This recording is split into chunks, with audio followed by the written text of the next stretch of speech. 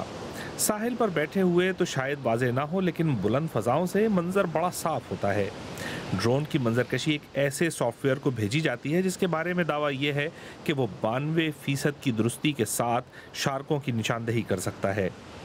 بذریعہ ڈرون جب بھی کوئی شارک، ویل، ڈالفن یا کوئی تیراک مشکل میں دکھائی دیتا ہے تو سافٹ ویئر اس کی صورتحال کو یاد کر لیتا ہے۔ نگرانی کا یہ تجربہ نیو ساؤتھ ویلز کے ساحلوں پر شروع کیا گیا ہے۔ ڈینیل ڈرون پائلٹ کی تربیت پانے والے ابتدائی لوگوں میں سے ہیں۔ میرے لیے اچانک بھاگ کر سمندر میں جانا اور کسی کی جان بچانا تو ممکن نہیں، لیکن بلندی سے نظر رکھنے کی بدولت زیادہ تحفظ مل جاتا ہے۔ یہ ڈرون صرف نظر ہی نہیں رکھتے بلکہ ڈوبنے والوں کو بچانے کی کوشش بھی کر سکتے ہیں۔ ڈرون شارکوں کو روکنے والے متنازع جال اور ڈرم لائن کا متبادل تو نہیں ہوں گے، لیکن یہ بھی اسی سوال کو دوبارہ زندہ کر رہے ہیں کہ کیا واقعی خطرناک آبی حیات اور انسان بیک وقت ساحلوں کو استعمال کر سکتے ہیں؟ حال ہی میں سڈنی کے ساحل پر آ جانے والی سفید شارک کو تو بڑی مقبولیت اور فلفی کا نام ملا تھا، لیکن کسی حملے کے بہت ہی کم امکان کے باوجود ہر کوئی اس کے قریب جانے کو تیار نہیں تھا۔ being attacked by a wild animal, but the risk to people that are entering the water. انسان بنیادی طور پر جنگلی جانوروں سے خوف زدہ رہا ہے، ورنہ پانی میں جاتے ہوئے آبی درندوں سے لاحق خطرہ عام زندگی مثلا ٹریفک وغیرہ کے مقابلے میں بہت کم ہے۔ لیکن سمندروں میں نہانے کے عادی لوگوں کے لیے یہ خطرات معمول کا حصہ ہیں۔ میں جب 6 ماہ کی حاملہ تھی تو ایک بار یہاں نہا رہی تھی جب شارک کا الارم بجنے لگا، میں تو گھبرا گئی تھی۔ اگر مرنا ہی ہے تو میں اسٹروک کے بعد کسی نرسنگ ہوم میں پڑے رہنے پر شارک کے ہاتھوں مرنے کو ترجیح دوں گا۔ یہ ڈرون روزانہ ہر ساحل پر تو نہیں ہوں گے، لیکن ان سے لوگوں کو پانی کے اندر کیا ہے اس کی بہتر آگاہی ضرور مل سکے گی۔ تو ڈرون صرف انسانوں کو مارتا ہی نہیں ہے بلکہ جانیں بھی بچانے کا کام کرتا ہے۔ اگر آپ چاہیں تو مجھ سے اور ہماری ٹیم کے دیگر ساتھیوں سے ٹویٹر پہ بھی رابطہ کر سکتے ہیں۔ میرا ٹویٹر ہینڈل ہے @شفیع_جامعی۔ اس کے ساتھ ہی سربین اختتام کو پہنچا۔ مجھے اپنی پوری ٹیم سمیت اجازت دیجیے۔ خدا حافظ۔